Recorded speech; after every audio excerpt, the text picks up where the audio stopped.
Hi, I'm Rob Hunter. I'm the director here at Frog Hollow. I want to thank you all for coming out. Um, I really just wanted to introduce Peter. This has been an amazing accomplishment. This book that's on a boat from Italy right now. Is that the? It's someplace out there. And what we're going to hear tonight, I think, is kind of the story of its creation and how it's came to be. Uh, I've known Peter, worked with him for the past, gosh, about a year. Trying to, do proofreading, whatever, on this book, and it's been a real honor to work with Peter on this, in context of the gallery, but specifically this amazing creation. So with that said, I'd like to turn over everything to Peter and have him tell his story. Okay, one thing Rob didn't say is that he set up a 9 or 10 library show that'll be going on for the next year in various towns in Vermont, where I give a talk and there'll be an exhibition and a book. Maybe I could even make some money, who knows. And this will go to the major cities in Vermont, to Manchester, St. Johnsbury, We've got 9 stops on the tour. This is the very first one. And these tables, which there's 2 tables that have been kind of displaced to make room for you guys, but they tell the story of Peter's first kind of introduction to photography, and then there's actually a timeline of the writing of the book in the back table. And those will be the centerpieces in the libraries, the public libraries.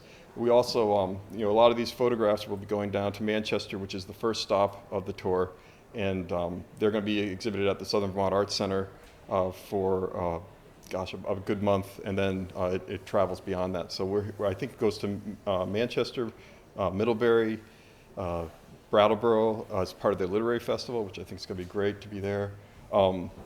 St. Johnsbury, Barry, they make a stop in Stowe, and we're going to be up in Derby Line, which is kind of a unique library because it's half in Canada. I can talk in Canada and people can be in the United States, and in between will be those Homeland Security people.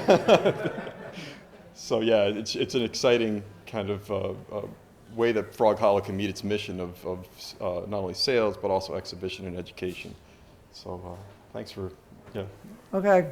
All right. All right. So this is the book.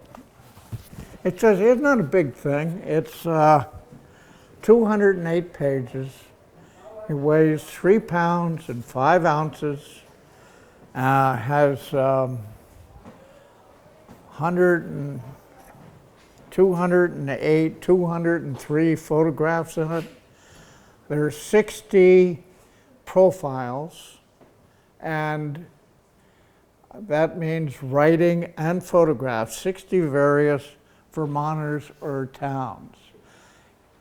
The first story is on Art Johnson that I photographed in Western Vermont when I was, I believe, 17. He was sort of a recluse, and he spoke in these and thous, or he had a terrible lisp, I'm not sure. And the last picture for the book was taken in Brandon, I believe it was, of Warren Kimball. And before that, it was Sean Hill of Hill Farmstead Brewery. All the people are picked as to be sort of representative of Vermont. Over the years, I didn't plan anything. This just sort of happened. And it became a history book because Vermont changed so quickly when I first published Vermont People. This was in 1990. And I had to self-publish it because nobody had published it. 13 publishers turned it down. I had to go to another bank, borrow money, and do it because I knew they were wrong. And the book came out, and then there were bookstores that didn't want to take it because I self-published. And that was a dirty word. And finally they took it, and reviews started coming out. I was a little worried. I gave 18 releases to the newspapers before that. And at that time, the newspapers covered things, and not like today. And I got a lot of very, very good commentary and reviews, and the book just, boom, took off. I was told I wouldn't sell 2,000 books in 10 years by Vermont life experts. I sold 3,000 in 6 weeks. And then it went on for 15,000 books, and then finally I stopped it. People kept asking, hey, where's that Vermont people book? Where's this, where's that? And finally I thought, I wanted to do another book. I had a whole bunch of other stories, and I put them together, and I decided to do a book. And again, I didn't think it out. I just got into it. And I did have to go to another bank, because I went to my bank and they wouldn't lend me a penny, because I'm old and probably because I'm self-employed. I don't know. But anyway, they just cut me dry. I said, I've been paying my mortgage for 30 years and you won't give me a loan? Anyway, I'm not with that bank anymore. So I went to the Vermont Credit Union. They gave me some. They didn't give me too much. But it was enough to get the book going. I got onto Kickstarter, and that brought in some money, and I've been pre-selling books. And I haven't gotten the final bill yet, but I think I'm within $2,000 or $3,000 of what I need. Of course, what I need personally ain't there. I spent every penny I have on the book. So a book becomes more than just a book if you create it yourself and publish it yourself. It becomes, it's almost a religious type thing. It's, you get involved into it so much, you don't see anything except trying to do the best you can on the book. And I want to tell you a little bit about, I'm not going to talk about the photographs. You can ask questions about that later, but I will say that on January 8th, 2012, I had written a few stories. I did some photographs in November and December of 2011. I started the first stories. And I picked the best stories from Vermont people and Vermont life. They were iconic stories. I rewrote everything. I did updates, and I picked new pictures. And then after that, I had to do the new stories. And I don't write very fast. I'm real slow at writing. When I was a U.S. Army photographer in the Signal Corps, and when I got back, I realized there was a problem. That I knew I was always good at taking pictures, but I was never, writing is something else. I had to learn writing. So I got a job with Life magazine as a reporter. And I spent a lot of time in the layout room and in doing reporting. And I started to write, and I had an editor who kept turning my stuff down. And eventually, after he turned one story down 12 times, and I said, that's it, I'm finished. And then 2 weeks later, I picked it up, rewrote it, and gave it to him. And he said, it's perfect, we're going to run it. What'd you do? And I said, I didn't do anything. I just laid it down. I was so disgusted, and then I rewrote it. He said, how long did it take you? I said, not very long. He said, well, you're a writer now, whatever that means.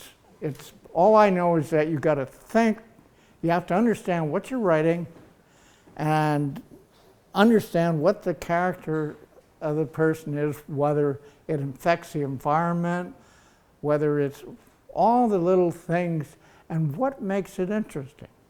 What's the beginning and what's the end?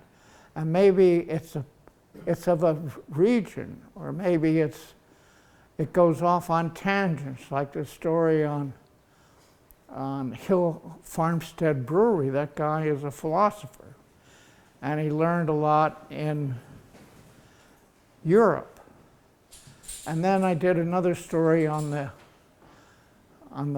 mines up there in Belvedere, those asbestos mines that are so dangerous. And I found out there was no danger in that. It was one of the biggest scams worldwide than I can believe. It should have been covered by a reporter. There's no danger at all in that mine up there in Lowell. It was the wrong type of asbestos.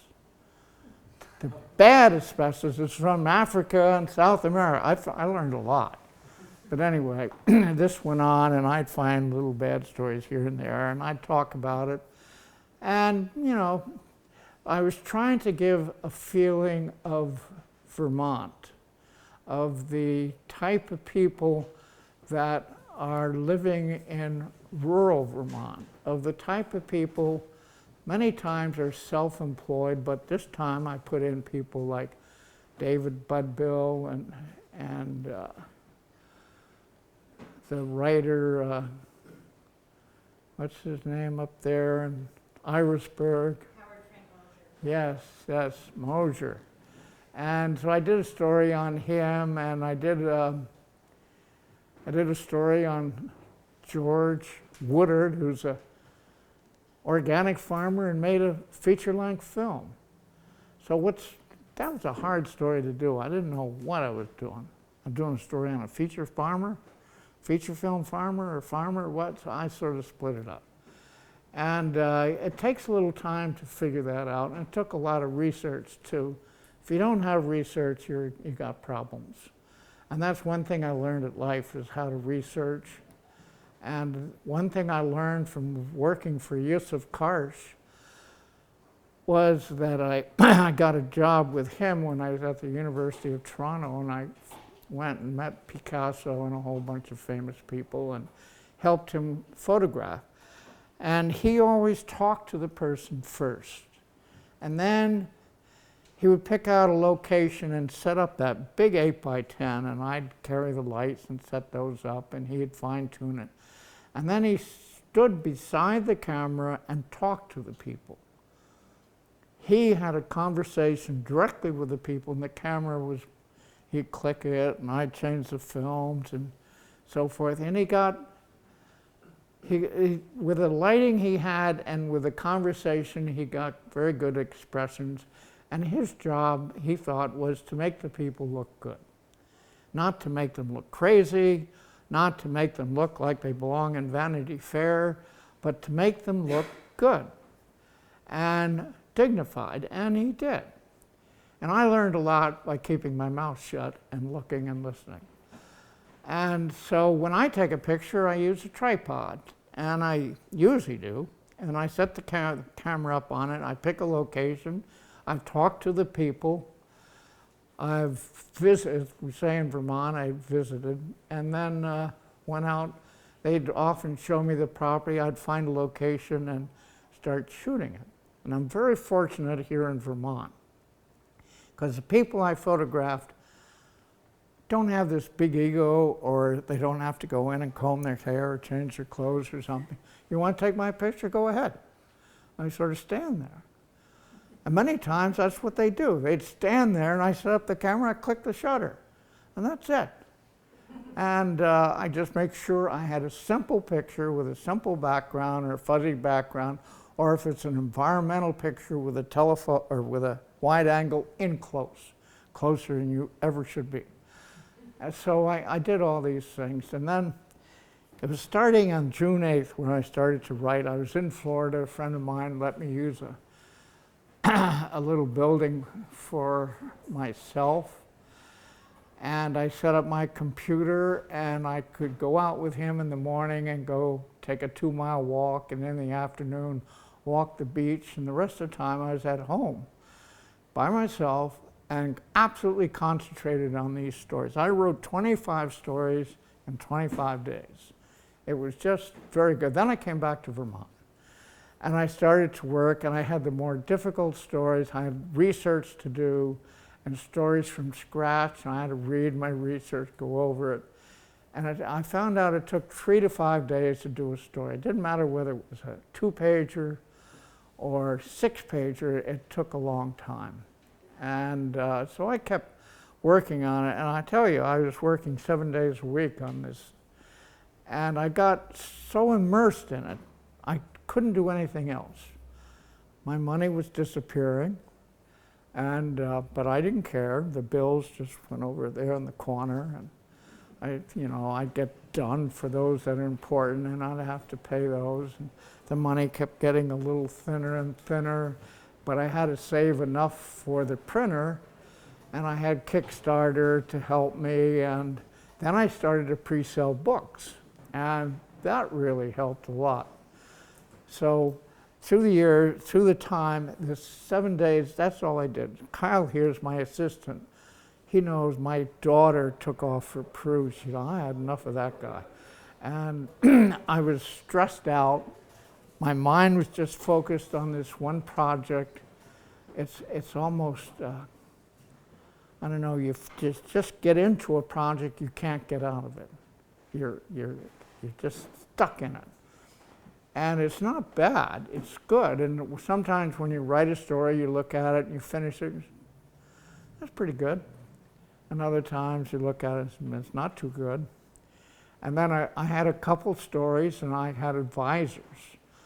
I had 4 or 5 advisors, and they would tell me a little bit about what was going. Rob's one of them, and Kyle was another, and Kyle would say, that story doesn't belong. Kyle's very good at concepts. And I said, why? And he would tell me, boom, and he's right. And then we're working on the idea for the head of the title of the book, and Kyle came up with that. And we had maybe 10 different titles. We also had 4 pictures for the cover, then 1 picture, and then several different pictures. And we finally settled on this one. I found an exceedingly good designer in Cambridge, in Pleasant Valley. And she had moved up from New York, Carrie Cook. She learned quickly. And she would come over when we had difficult layouts, and we'd go over it. And I'd say, these pictures are wrong. Well, let's take this, let's put this. And all of a sudden, she'd put it together, and there it was. And then later on, I could give her a little more leeway on photographs, and she had all leeway. She understood white space, text blocks, and photographs in a just 2-page design. And she was very good at that. So I was fortunate to have these people, Rob, who knew marketing, Kyle, who knows the computers, and another woman who was a very good reader, and another fellow who was an editor. And all these people would help tremendously. So there I am sitting on this bloody computer. I'm getting to the end of it. And that's when one leg swelled up, got very, very fat. And I could hardly walk. It just happened like this. And I went down to see the doctor, and I thought it was gout, or maybe I had some sort of something in my leg that was going to move up to my heart and kill me. And it wasn't, it was a tourniquet effect from sitting too much in one position, which can take your leg or take your body and swell them up and make it not too good. And so he said, you've got to elevate it. It might take you 2 months, and ice it, blah, blah, blah. And so I guess I put everything off while I'm doing the book. And when I finished the book, all of a sudden I realized I'm shot. And the trouble only just began. Because we'd finished the book around the 1st of April, and we sent it off to the printer in Italy. I said, oh, we're done. And we sort of had a little celebration about it. And then things didn't go so well. Our contact at the printer was a little evasive and would forgetful stuff, and Carrie, who was a very professional, maybe done 40 books in her life, she couldn't believe what was going on. And then we were told the book was too late, but we were not told what date we were absolutely supposed to have it, and we didn't have too much respect for that man who was telling us what to do. He kept losing things, you know. He said, "Oh, I sent you that foil, but now you sent it back and I can't find it," and and it go on and on and on. Finally, I got into a little bit of an argument with the owner of the place, and then I found out I got a proof back. It was the book, without the cover, everything cut. And I looked at it, and I'm looking at the halftones. I see a lot of mistakes. Halftones need to be corrected, and that's why I got it.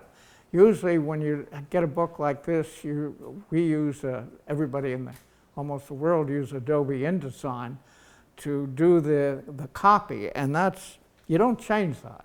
That's it. Once you get it done, if you do a typo in there, that's your mistake.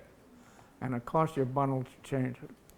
So we had 4 people going over typos, and of course I still found some after everybody went over it. And then I got the proof back, and I'm looking at it, and then I look at the type, and I find typos.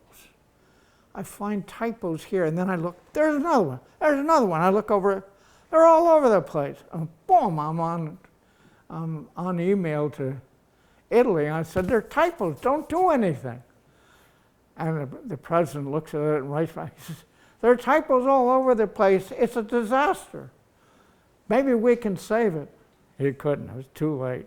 He started blaming me, of course he would. I said, hey, nail me to the mountain. I don't care, put my hands up there, put nails through me, I don't do anything you want. I want the book. And he realized I made a mistake, so he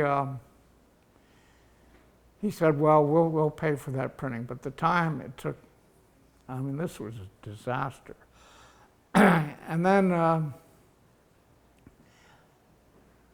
I was supposed to go over on a press check, but my leg was so bad I could hardly walk. So I was thinking of getting my daughter in London to do it, who has some experience in this field, knows photography.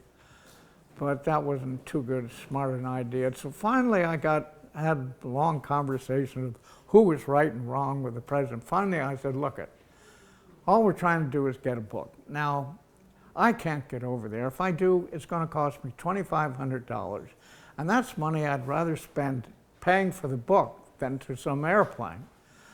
So here's what I suggest. I suggest that you stand in for me and you do the press check for me. You're the president of the company. You take lots of pride in your company. You tell me that you're kicking Sebastian Salgado offline so you could get my book done. I don't know if that's true or not. But anyway, he's doing all this stuff. And he agrees to it. Now, and he's good. He knows his business.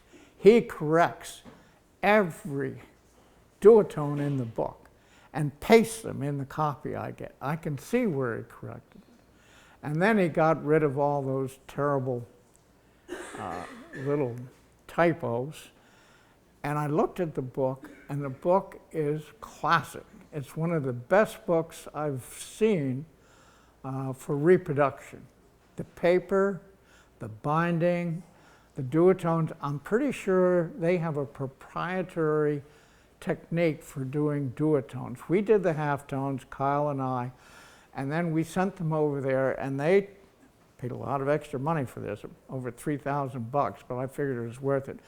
And they put in the two-color. And the two-color was a black and a little bit of brown. It's every page is toned a bit. Very subtly, but nicely. And these duotones are absolutely crisp. So I'm sure what they used was a laser beam scanner. Some machine I'm not sure about. Lightworks has a laser beam system for doing wet prints, or Lightworks up there in Winooski now, I think it is. And so they did this, they did a beautiful job. And the cover is cloth. The photographs, there's no dust jacket.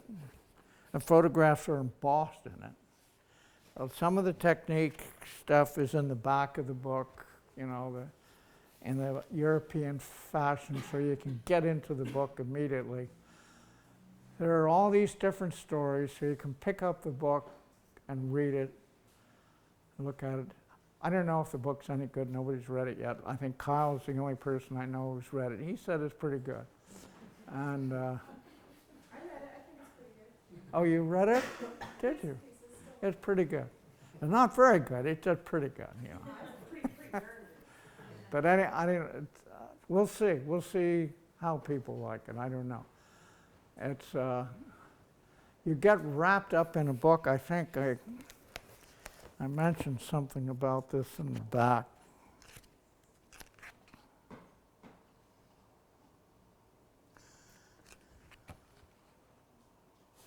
I said, I don't know if the book is any good.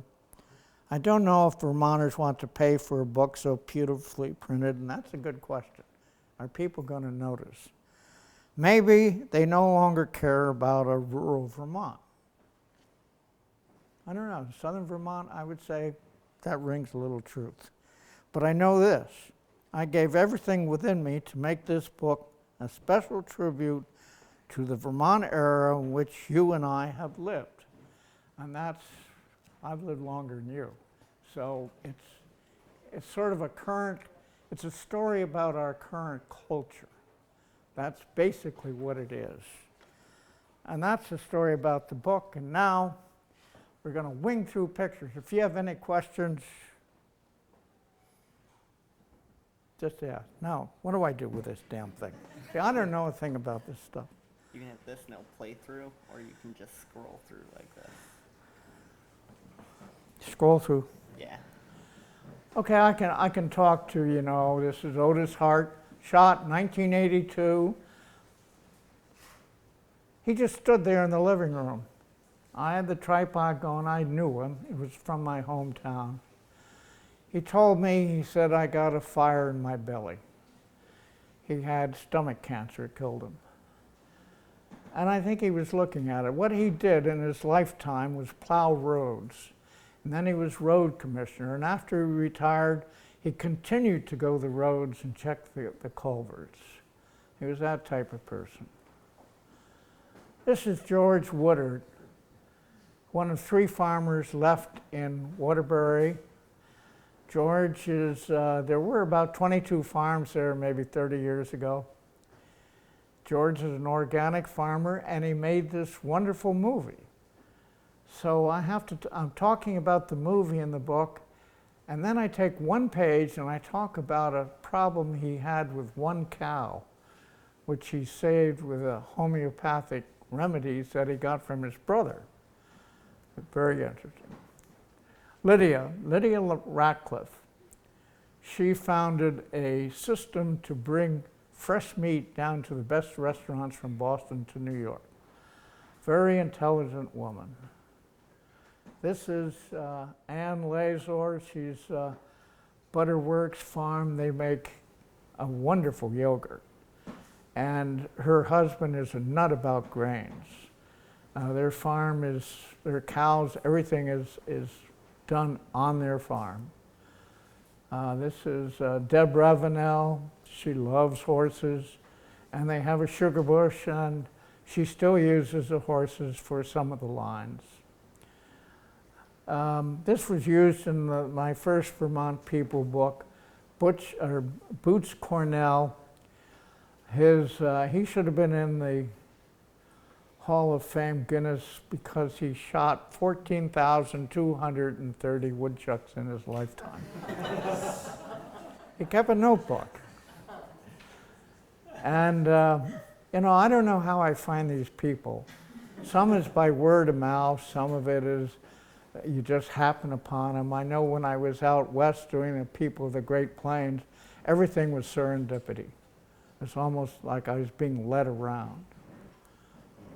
This is Peter Schumann up in Irisburg. This is Arden Magoon. Arden lives in Stowe, Vermont. He went through high school. I don't know what you call him. Sort of some people would say idiot savant. But he built that telescope. He founded 2 comets. He was beaten to it by the Chinese. He surveyed Stowe and found out how much it was underwater 10,000 years ago. The guy's brilliant, but he loves his little Fergies. He's simple but brilliant, and he hikes a lot. And his interest in all these different subjects is what kept him going for so long. I admire him no end. That's a drop. This guy was 82 when I photographed him at Mad River Glen, the old man of the mountain. He was on the ski patrol forever. And it was his life too, his major life. He had a store in Barrie. I can't think of his name now. I'm getting Alzheimer's or something. Lorne, darling, sold Christmas trees outside of Stowe. Always had a fire going. Would take venison, bring venison down. There was always Baileys in the little cabin there. We sit there and drink, and sometimes friends would bring down beautiful cooking. It was more or less a party, and he was always a pleasant to be with. And his trees were good. That's the frontispiece taken on top of Mount Mansfield looking south. This is Jack Izor, who married to Anne and have the Butterworks farm. That was again on a tripod. He was doing some things. It didn't take long to take that. It's just a very good picture of him. I have to say, black and white makes a much better portrait than color. Stub Earle. Stub lives up in Eden. Stub has a vegetable garden. Stub and his wife from Guatemala, I think it is, can a lot of pickles. Stub broke his back once, didn't have any money to fix it. So he found that 18 beers would take the pain away. And he got pretty drunk. And the cops got after him.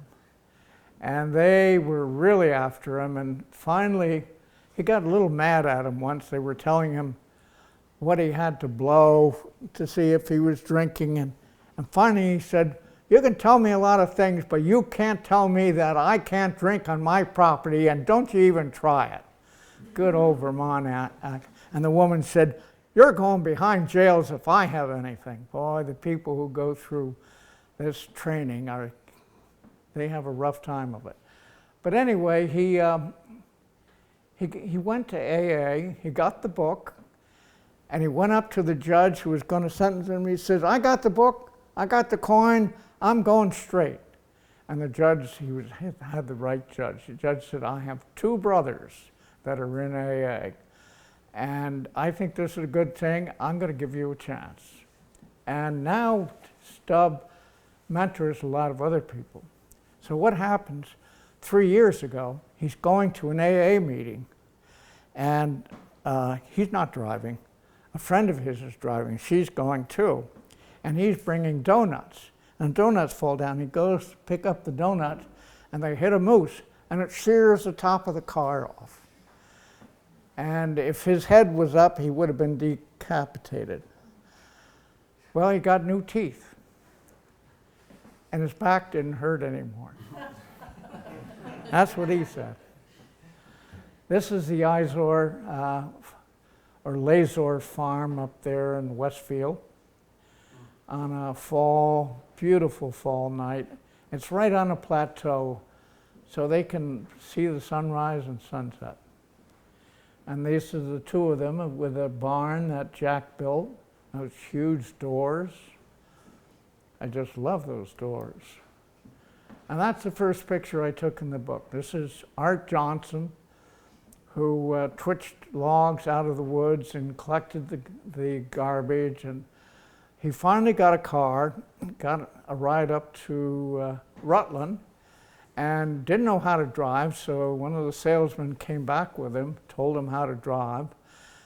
And he said, okay, well, you're back here, you know how to drive. And I said, now take me back to Rutland. He said, you get yourself back any way you want. I ain't driving you no place. And he went into his cabin.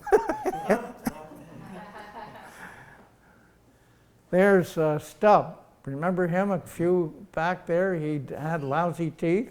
Well, look at him now. He looks younger. That's a proverbial cow crossing the road in Waitsfield. That's one of my icon photographs. Fred holding a picture of his father, holding a picture of his father on the family farm in Tunbridge. And Fred was a great guy. He was fun to be with, and he had such a wonderful accent. And that movie that they made was just, I looked at it not long ago. It hasn't lost a thing. It's just wonderful. It was a time that I think Fred lightened the whole state. It was so good.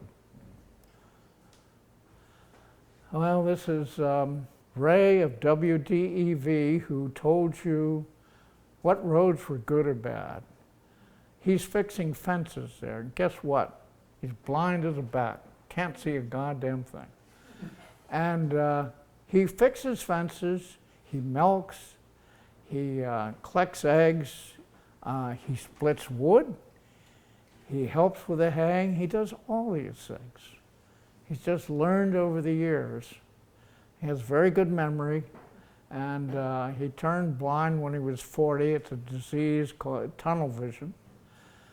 And he gets along good. He goes out there in the woods there, and he has a radio. And he'll set the radio down, he'll follow the line out and see something broken, and he'll repair it, and the radio is his beacon of where he started from. So that's good.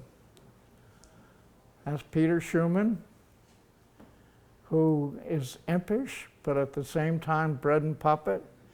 He's an activist. He's a strong one.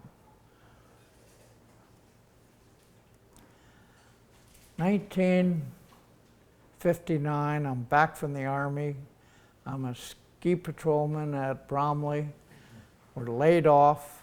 These are my neighbors across the valley, Will and Rowena Austin. And when I was laid off because of the snow, a lack of snow, I went up to their house. I spent all the time there, just hanging out. Many times, not a word is saying for a long time. And sometimes they talk, and it was just, I don't know. It's just, I shot a whole bunch of pictures there. Sometime I could probably write a book about it. They were 80, 82 or something at this. They died when they were about 83, 84, 1960. They didn't leave town very much. I'm not sure Rowena ever left town. They were happy, and Will could recite poetry, and he was educated. Actually, many of these old farmers were very, very well educated through the 8th grade. And Fred Tuttle's father said, hey, I'm 93, and I got to teach people how to read or how to spell? I only went through the 8th grade. What's going on? Well, this guy, Carol Shatney, he developed the best herd of Scottish Highlanders in the country. And he's dead now, and is carried on by his son. He also chased heifers a long time ago. He chased the heifers that got loose and got wild, and they went in the woods. And he'd run them down. And he said, boy, it's hard work. So he saw an ad from Texas for some pit bulls. He got 2 of them. They came up by train. And he trained those animals, so he'd go out, and those dogs would chase him down, and they would grab the snout of the cow, and they would hoot and holler, and he'd go down there and slip the chain on, and his work's done. And they were so well trained, he could go out to dinner and they just sit there. They never do anything. He was just excellent with animals. Some people are like that. And I think that's why he developed such a good herd of Scottish Highlanders. He was something that way. He shot coyotes out the back window. There's Will and Rowena again. Well, she was not happy in the house. She was not happy serving, but she did it. There were a lot of people when they were farming that had to be fed. She much would have preferred to be out haying or milking. That was her style. But they accommodated. Willis Hicks sold more cows than anybody else in Vermont, and he was located in Hyde Park. That was the last cow auction on the mountain road. And he had a lot of fun doing it. He knew the farmers. He knew how much they were sad when the herd went. Gilgoff was a trapper. He got the big beaver that were flooding the roads. This little kid went out deer hunting, and that's his father's jacket, his father's gun, a single-barreled shotgun. He didn't get anything. I interviewed him, and now he has a 300 automatic or something. He shot about 4 deer, and he's still going, has kids of his own. Peter Flint with his favorite cow, Peter Flint. What did Peter Flint do? He was just a hippie farmer up in Walcott. And then his wife got religion, and that was the end of it. And so he went to Chelsea and began farming. And he began to be an organic farmer. Then he began to do the milk and put the milk together. And then he started something called the organic cow. And then he had a whole bunch of farmers bringing in the milk. And the work was getting heavy. And then along comes Hood. And they buy him out. And I think a good deal was written so that every time they sold, he got a portion of it. I think his wife did that. She was smart. And then Horizon bought it. And then it went up the ladder. It went up straight up to Dean Foods down in Texas, who are some of the biggest crooks in America. And they're really hit with lawsuits now because of what they're doing with organic. But Peter did well. What's he do now with all this money he made? He hays. He loves to hay. He has a lot of acreage in Chelsea, and that's what he does. Good for him. This is Joe Tuttle, Fred's father. Smart guy. He got run over by a wagon when he was young. Went to see the doctor, and the doctor said, "Boy, you're in bad shape. You're going to die." But he didn't. But that's the way the doctors were then. "Boy, you got trouble." This is at Sheffield, 1968, I think it was. And this was in Lincoln. These were all fiddle people who would play at all the square dances. When I was a kid, we all went to one, and then at the break, everybody would have a fight and make up afterwards. It was fun. And this was in Waitsfield. I just stopped one day, looked in the window, and said, "Holy mackerel," and I got my camera and walked in. And this was his last year of working. His wife had just died, and so it ended, and last year the flood took the whole building and threw it down the river. This is the first parade in Stowe. I shouldn't say Stowe, I should say Moscow. Stowe didn't have a parade. Why didn't they have a July 4th parade? Moscow, the night before, called up and had all their friends came up in the smallest little July 4th parade in America. It was small. That's the whole of it. It was nothing. It's still going on. It's quite boring now. It's very big. That's the last milk can that was used at Cabot Creamery by Barbara Carpenter, and she's still milking. That's George Woodard, who learned his craft in Hollywood. Can you imagine a Vermont farmer going to Hollywood for 2 or 3 years? Finally saying, oh, the hell with it, and coming back because he really liked farming, and he thought he could make a good film on his farm, and he did. It's called The Summer of Walter Hacks. It's a wonderful movie, if you haven't seen it. There's Rowena again, doing those damn dishes. Spring water. That's one of the first pictures I took. I was 16 or 17 at that time. I had a Rolleiflex. The reason I got into photography is that I had a bunch of guns. What I liked to do best of all was shoot. And I was a really good shot. I'm not going to tell you everything. But they were stolen, and my mother had insurance. She gave me the check. I bought a camera. I don't know why. Nobody in my family was outside of snapshots. I just bought a camera. Maybe it's because I wanted to use a camera instead of a gun. Maybe I didn't want to kill things, although I kept shooting, and I loved woodcock hunting.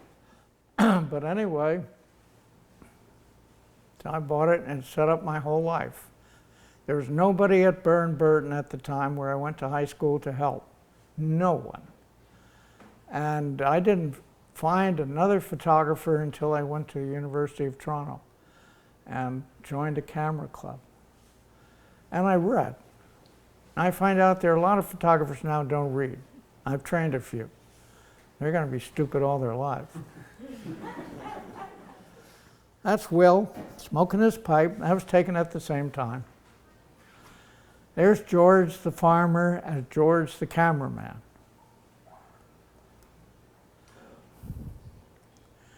And that's the hero of the film was his son, Henry. Henry is now 6'5". Oh, he grew fast. That's a sweet picture, though. That was not posed. That was just there. When I saw it, I said, oh, down to the car, get the camera, get the tripod. And they stayed there, and I took a bunch of pictures, and that was that. I mean, he still uses that bench.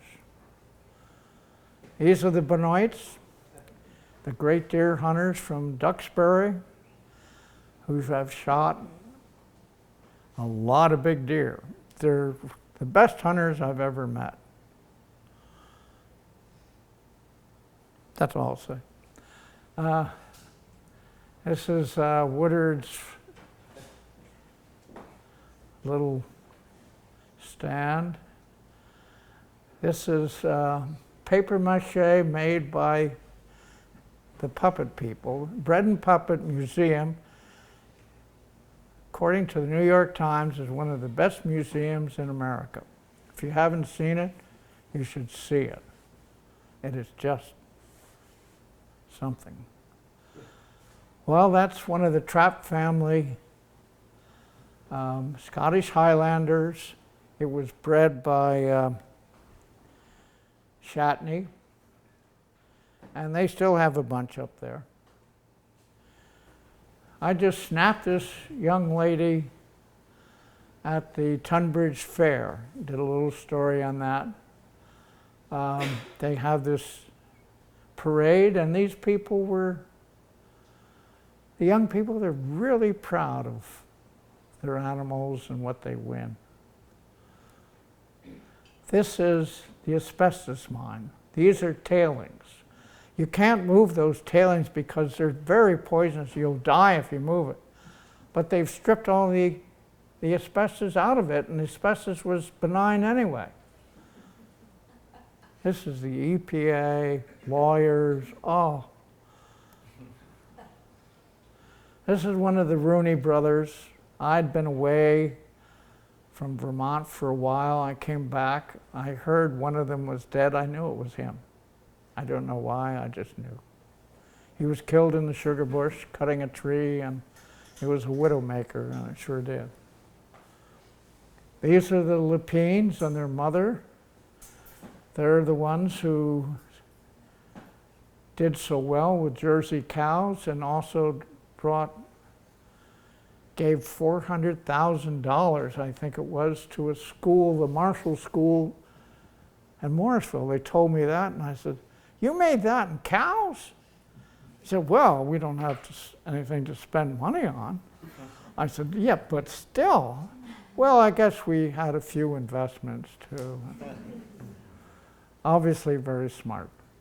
And they had a wonderful farm, and of those people now, the only ones left is Gerd on the right and Jeanette, who was an Pan Am airline stewardess and flew around the world with my sister, and I first met her in Paris when she brought me a Christmas present.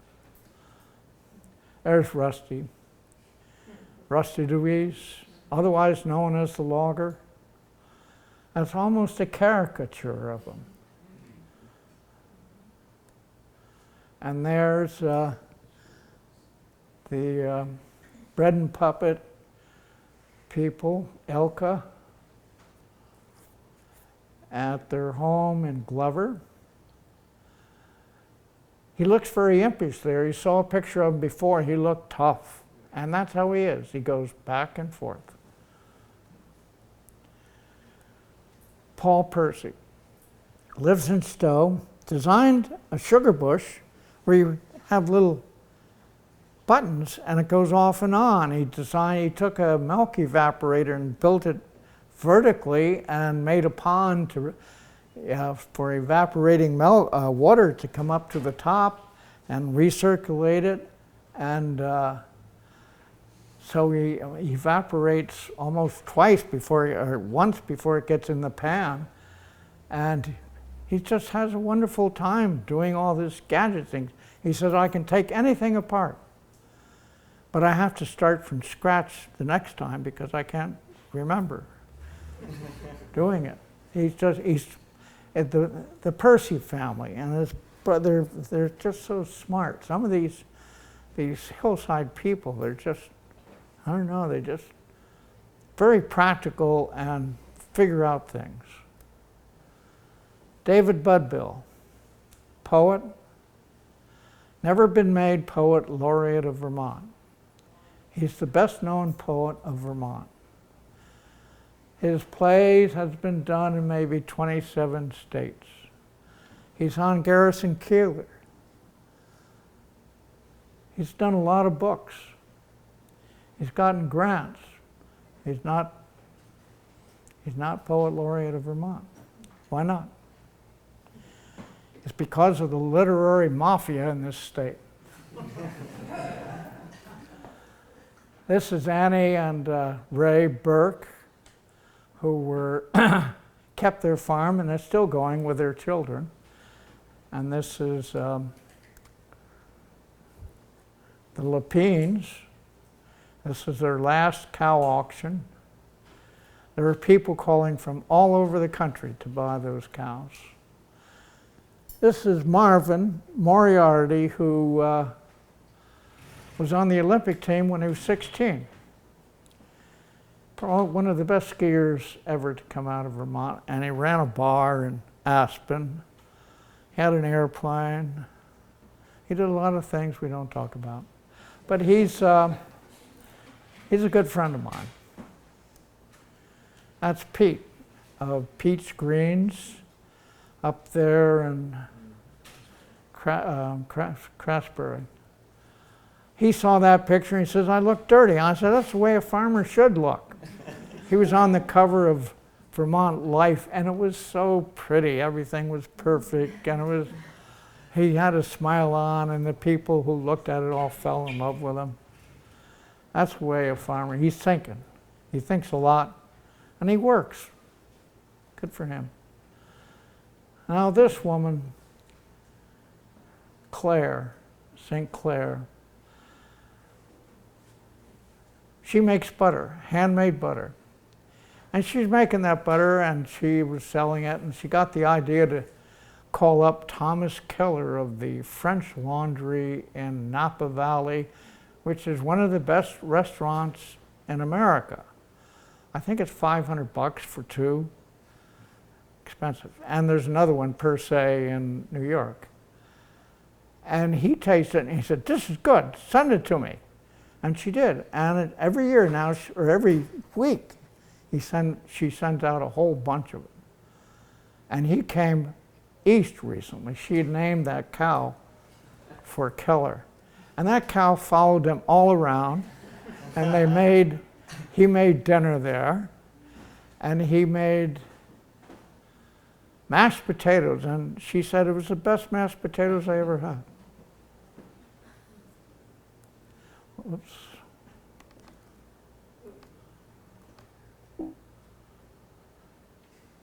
What's going on, Chief? Okay, that's Howard Mosier. Likes to fish. I thought it was better.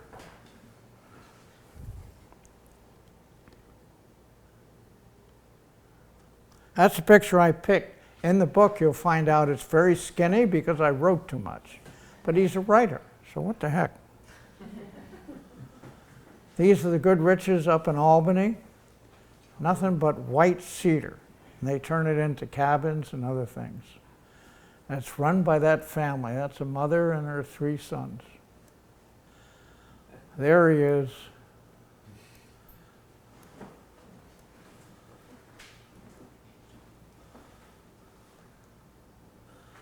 Telling his stories. And there's Deb, who's only happy with horses. Her big smile is out when she's with her horses. She wrote a very neat story about the death of one horse when she was out working. I published it. This is Montgomery. These people made masks of themselves for a town project by Maggie Sherman, who now lives here in Burlington. And that's the town. This picture is a lot better in color. That's Gussie at Zach's restaurant. Oh, some funny things went on up there. Where was that, Jay? Zach's? Montgomery. Zach's is on a back road between Montgomery and Westfield. What's that famous highway? Yes, that's it. He's now in Alaska. Fishing just soaked him up. That's one of the fish he was after. And there's Gil and doing his job with This is Fred. Wasn't he handsome when he was a kid? This is the Moscow Parade, the first one. Unfortunately, that DeSales Market is no longer. That's Larry Benoit in a happy moment after getting a very nice buck in Maine. That's me. I never was a very good hunter, except when it come to woodcock. I didn't like it. There are their bucks. The designer didn't want that picture in, and I said, "Oh yes, it's got to go." I mean, I showed those pictures in New York at a museum, and I thought the people were going to drop dead. They were so shocked. I said, "It's part of our culture." What do you mean? That is Joe Tuttle's stepson. Very few people have seen that photograph. That's the guard at the asbestos mill. And he's very good at making pig roast, and he's going to do my pig roast when the books come, and you're all invited. That's Desperate Despo, junk car dealer and racer at Thunder Road, been there for ages. And he never had a crew, a real crew. Did everything himself. He spent maybe 200,000 on these cars. And that's making butter. These are the carpenters who had the last milk can to Cabot. That is George's cow that ran into trouble that he saved with homeopathic work. This is the lackey's house where they had their store. That's the store inside. It's still there, but they've retired. There's Larry in his house. Leon walking past down the road that's now paved. It's, my neighborhood used to be funky, now it's a little proper. I got to move. Don Jocelyn, Attila the Hun from Waitsfield. There's Annie Burke again. She was a water witch and a very good one. Howard Dean, skiing away. I never published these pictures. I forget why I shot him. But he was a good skier. I mean, okay. He learned out in Aspen. And I knew the person he worked for at this, he was a busboy. And I wrote in the book, I said, if he didn't take grass out there, he was a freak. That town smelled of grass.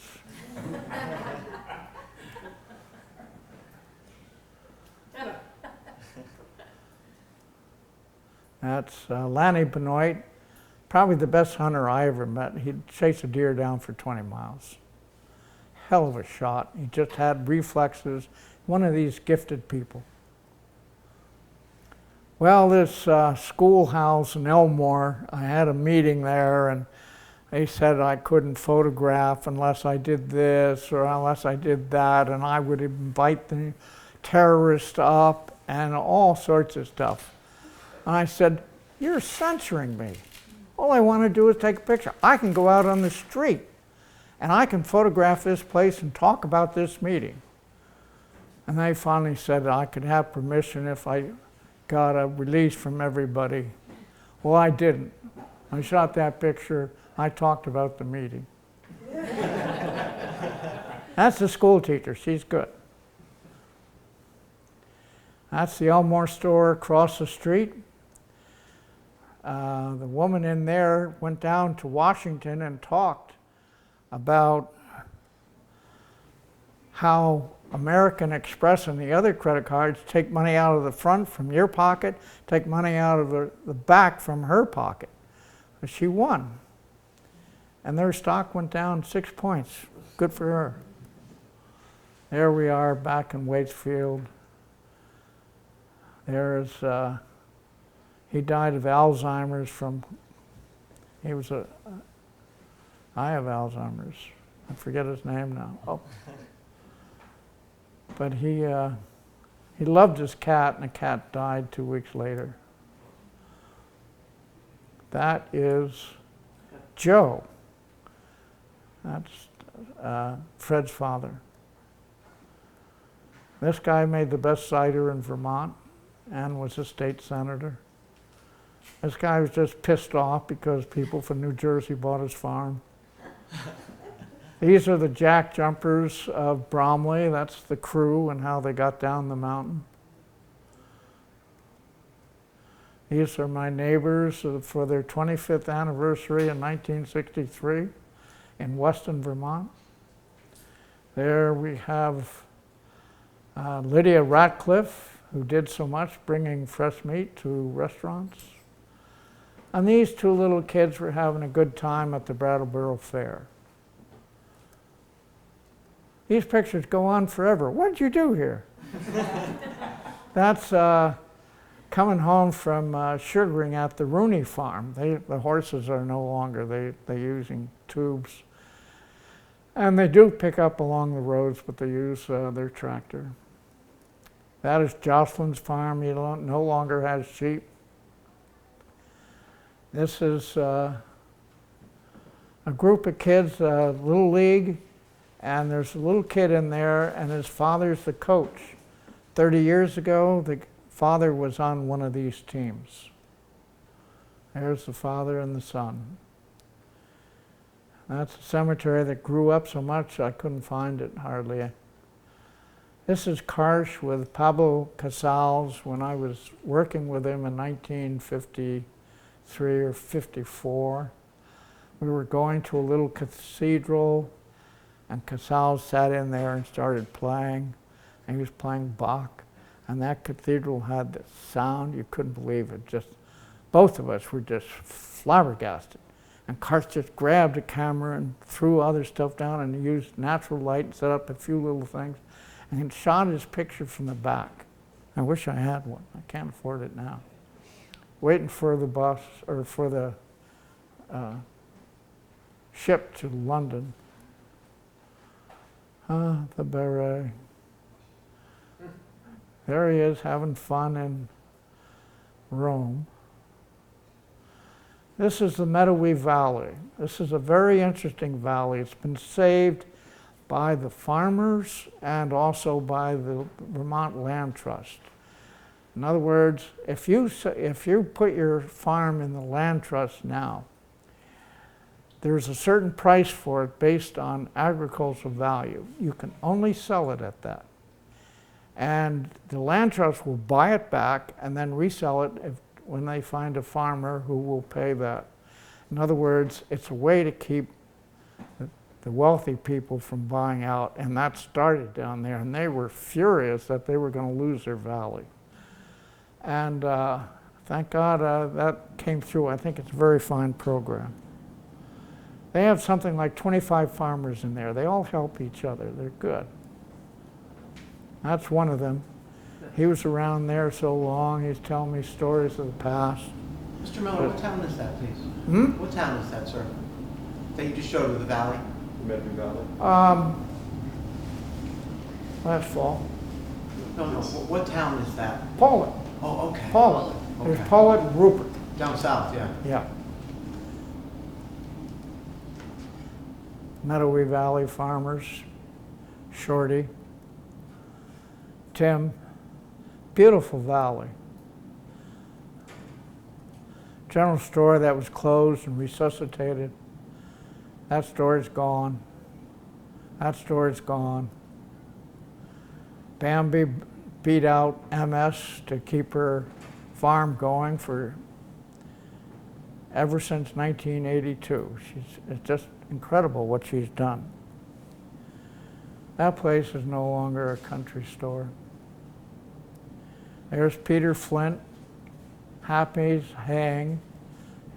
That's Peter Flint when he was a hippie farmer in Wolcott. This is Greg Trulson and Willie Docto of Moose Meadow Lodge. They've done a lot of work promoting gay tourism in Vermont.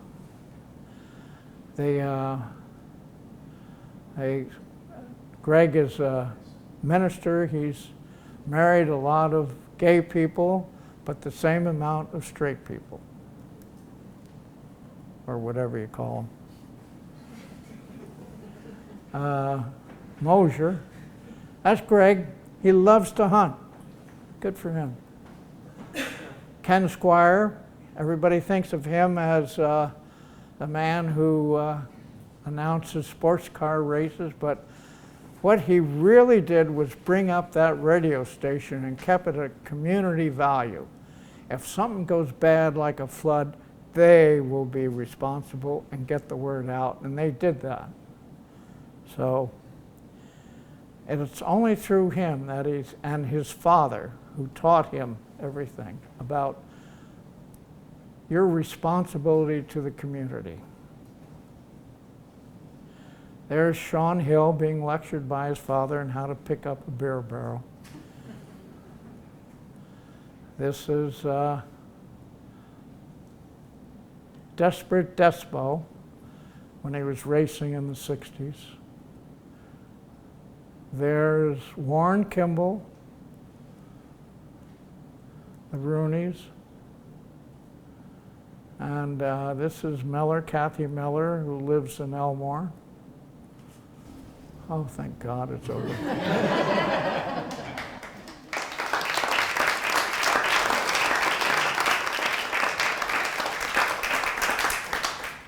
So the book is in limbo in the Atlantic Ocean. I guess you can get books from, or you can order them here. Or Well, I guess, I know there's probably a few questions out there, but the question I was going to ask first was, could you just go into a little more detail about the arrival of the book and how people can be invited to this pig roast that you're talking about? Well, you're going to have a bunch of books here. On July 17th, the rest of the books are supposed to come. And as soon as they come, I'm going to make sure they get into the bookstores that order them. And then I'm going to have a pig roast. And those people that order books can come to the pig roast and pick up their books. If they don't, I'll mail it, or I'll bring some over here. I'll notify everybody what they want to do. Pig roast might be very interesting. And if you don't have a book, you got to buy one, and then you can have a free pig roast. But no, it's a pig roast for almost everybody, and it's a good way to get rid of the books, and people can come in my studio and look at other things. And I got to sell a bunch of books so I can pay my bills. I'm about ready to leave Waterbury because the town's grown too much. And I want to get back to Vermont, and that's the Northeast Kingdom, to me anyway. But I don't know. I don't know what'll happen. I can't afford the place. What's happened is the taxes have gone up so much for the unemployed, creative people, and the cost of living here, I've found out in Nebraska or Florida, is so less. So our winters are turning strange. And because of that, I don't know. I love the summers up here. I'd love to stay up here. I just don't know what'll happen. I'm 79. I got a few years left. I got another book I want to do in Vermont. Maybe. And I have two other books, both on France. I have a book on Robert Frost. I have all these ideas. I only wish I was smarter when I was younger. So, anyway, that's it.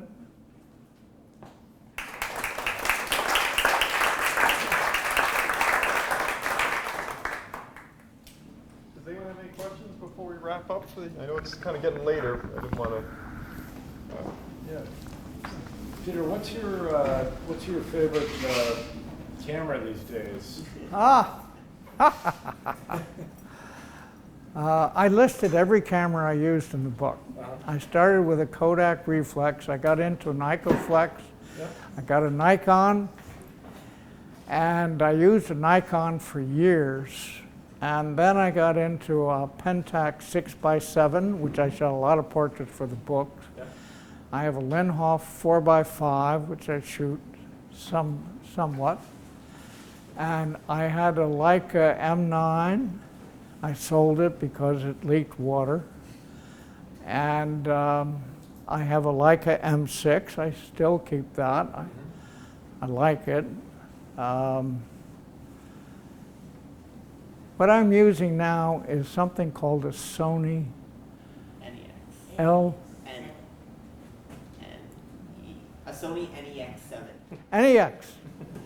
I don't even know the name. It's an NEX. It's a little camera like this. It's got 24 megapixels. Yeah.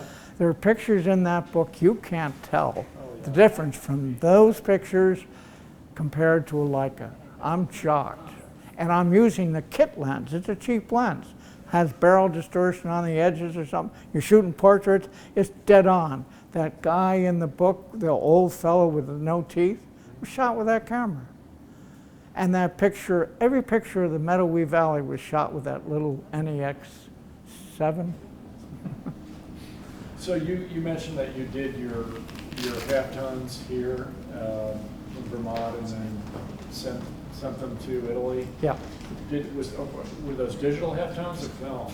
digital. Digital. What we did, I have a lot of pictures were shot with film. Yeah. And we have Nikon 9000s, and we use those, and I have a flatbed for bigger format.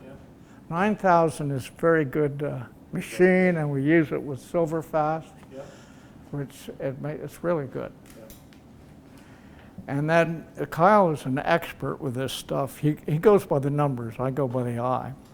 And so he corrected all the scans before we sent them to England, so they had the information in them.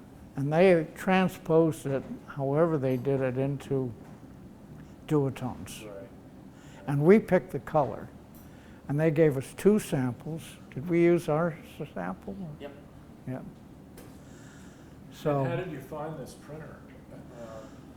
I had used Mondadori before we're in Italy, and I happened to get a copy of Publishers Weekly, and they had an article on Italian firms, and I said, well, so I called up Aperture Magazine, and the people who are friendly there, who do the technical work. Right. So I spoke to one of them. I said, well, you know, I don't know too much, and I've done some books, and I'm looking for a good printer in Italy. I wanted good work. Yeah. And he said, this firm is young, but boy, they're good. So I use them. And you take a look at this book, and you'll see. It's just really good work that they do. Duotone is a dying art, I think. You know, it's Well, it's that extra color. They used a black and a brown, so light brown. Like a goldish, just kind of Yeah. slight warm tone. yeah, fantastic. But look at those. Jeez, you can't, I mean, it's just as good as coming out of a dark room on an Yeah, Epson, I can see it was They're silver. rich, very rich. isn't it? It's amazing.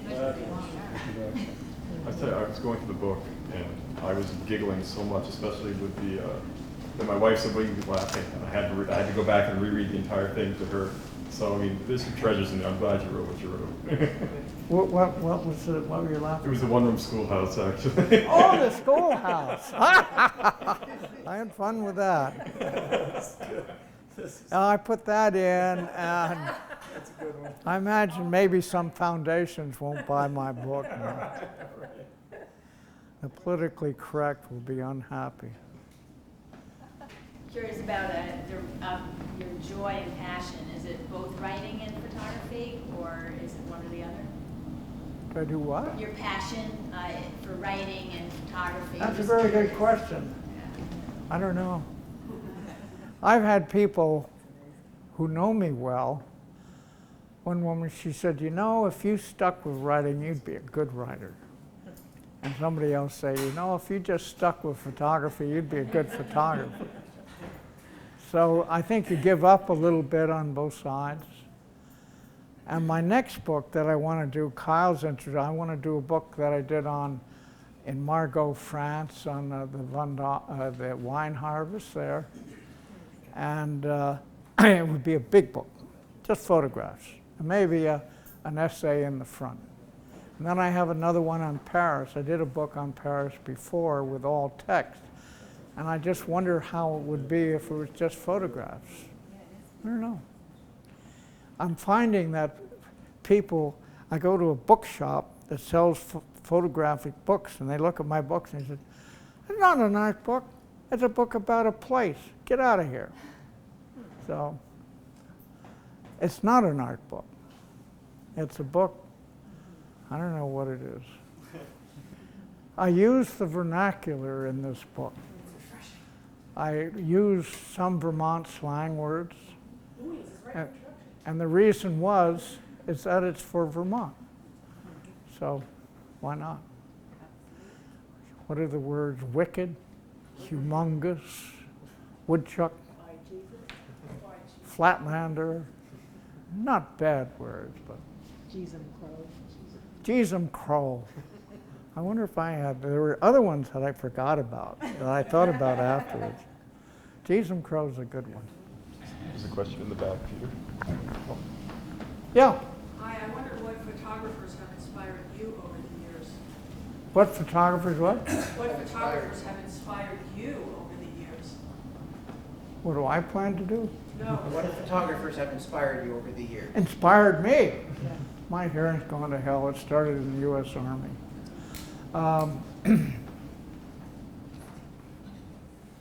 The first one was Cartier-Bresson. When I was in Paris, I was, 22, I was in the Signal Corps. Well, every weekend, I dressed as, I lived in Paris, I had my own flat, and I would dress as a French person. I didn't even have military shoes on. And I carried cameras, and I took the bus or the metro and went to areas and just photographed. And I think I was like I was in Vermont when I was hunting game. I was tracking people.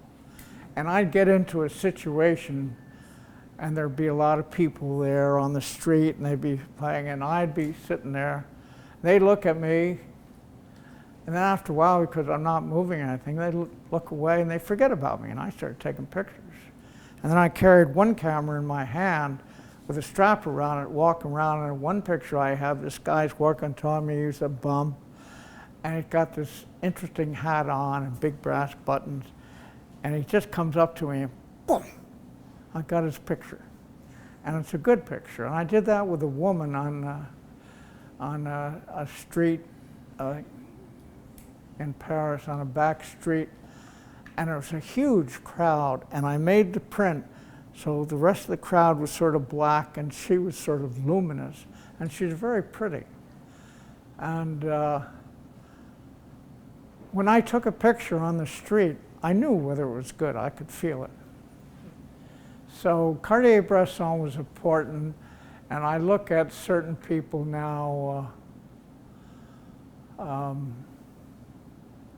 Bill Brandt, he's an English guy, and he just was way ahead of his time with his elongated female subjects. And I'm not a postmodernist, this guy is. And I look at some of that stuff. I look at Cruden stuff, I don't particularly like it. I look at the German stuff that's big, I do like it. And photography seems to be a mess right now. It's just, I don't know what they're doing. I think it's evolving into a form between video and stills. I don't know quite what's going on. There's a new show down at the Whitney that's supposed to mix things in very well in photography. I just read about it this morning. I said, I ought to see that. So things are going on, and people start taking a photograph and put different colors into it, or do all sorts of things. In other words, they're loose. You know, they've been smoking Molly or taking it, whatever, and they're relaxed. So there's a change going on, but right now it's sort of a mess, I think. Yeah. I know you have a lot of New York City pictures from many, many years ago. Would you ever do a book on New York City? I think I asked No, I you never. this before, No, I never did. I got a lot of pictures. They were sort of shot for stock. I have maybe 140 pictures of the trade towers. Nobody wants the trade towers. I mean, down in New York, you go into a store, you won't see a book on the trade towers unless it's heroic and it shows destruction and everything. I refused to go to New York when it happened. I said, I'm not even going to tell. It took me 3 years before I went down there. And of course, New York was my home, and I took it rather, most other people, they just want to put it away. And I think sometime it'll be over. A lot of people have shot the trade towers.